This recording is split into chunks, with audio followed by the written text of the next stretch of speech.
East India company এদেশে এসেছিল ব্যবসার ছল আর চাতুরি ধরে। 190 বছর পর্যন্ত এদেশের জাতিকে তারা গোলাম বানিয়ে রেখেছিল, ঠিক কি ঠিক না?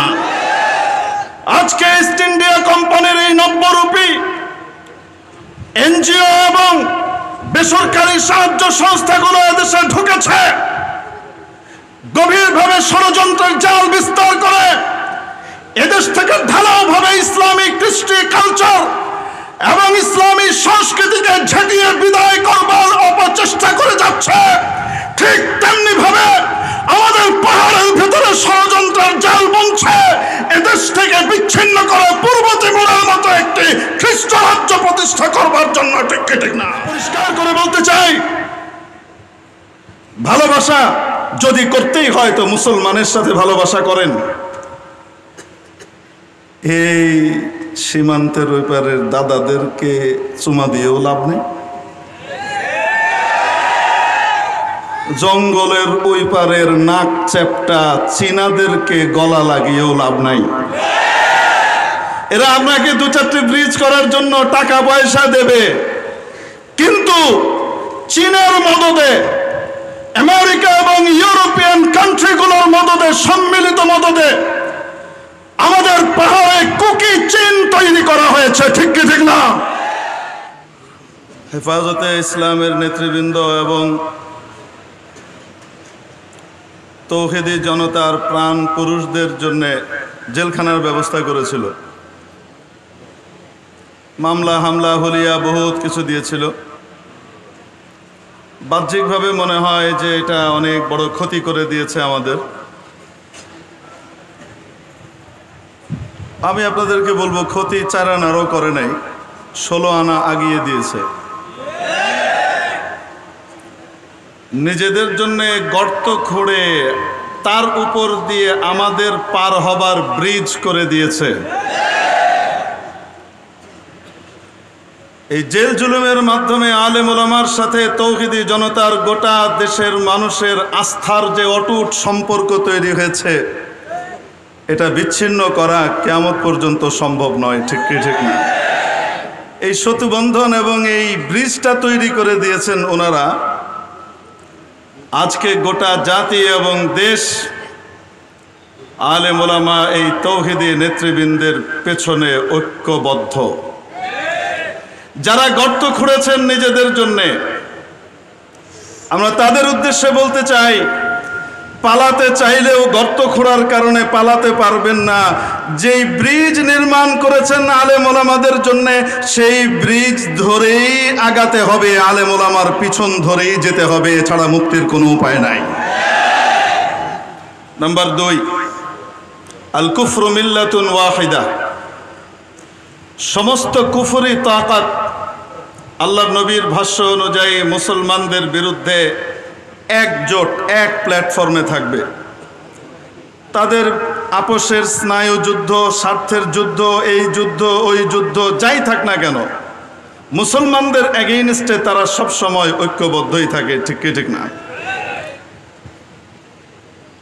আজকে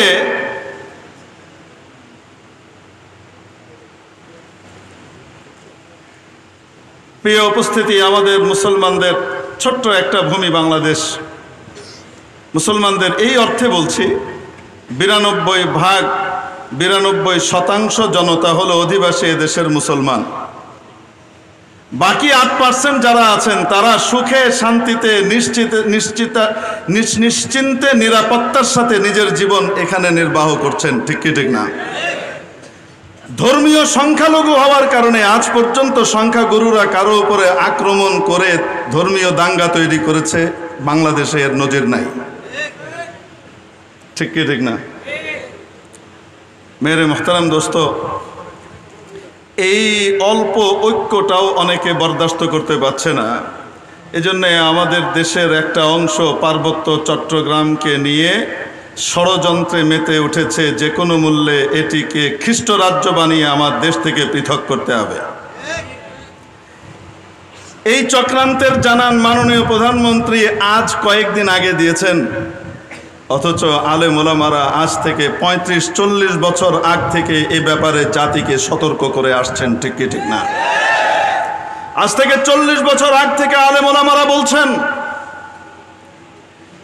এদেশে নন গভর্নমেন্ট অর্গানাইজেশন, বেসরকারি সাহায্য সংস্থা, যেগুলো বৈদেশিক সাহায্য সংস্থা এদেশে এসেছে,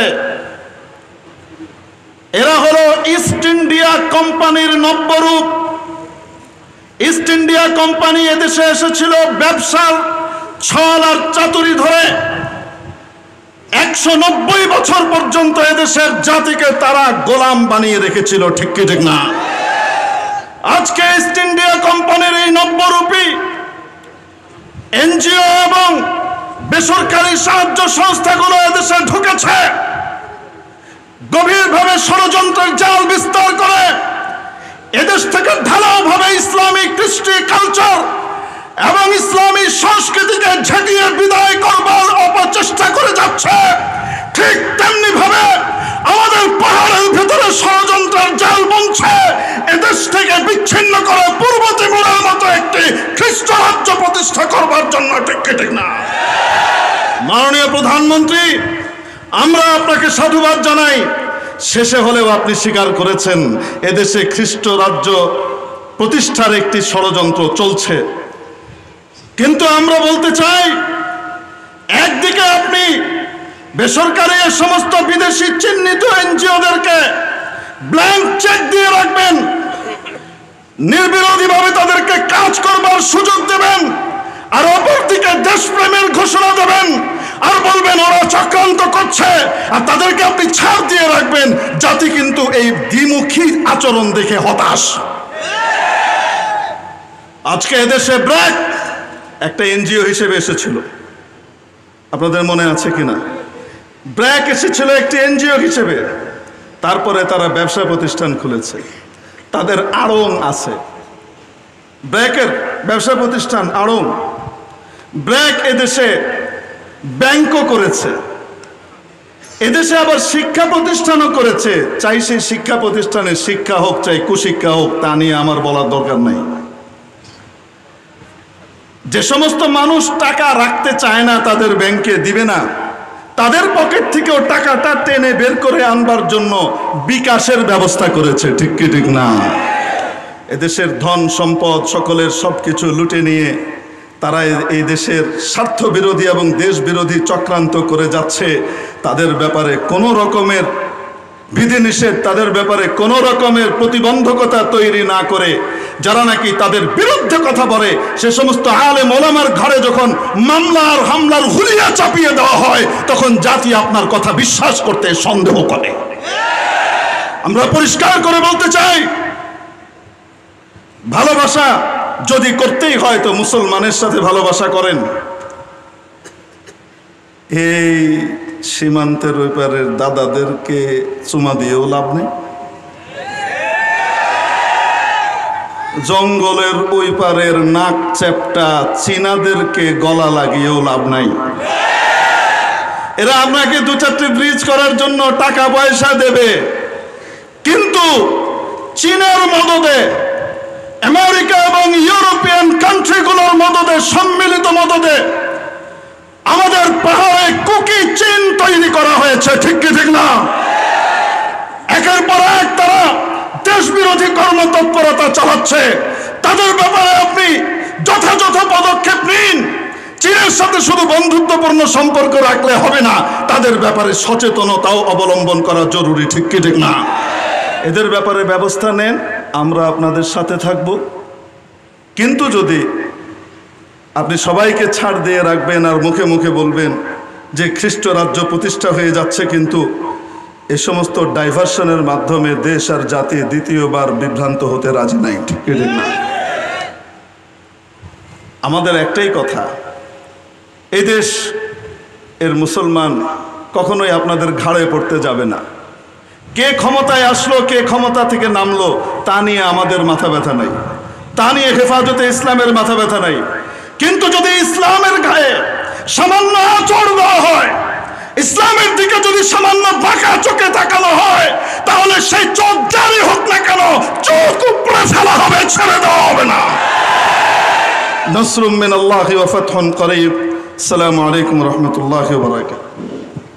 সম্মানিত উপস্থিতি, এখন আজান হবে।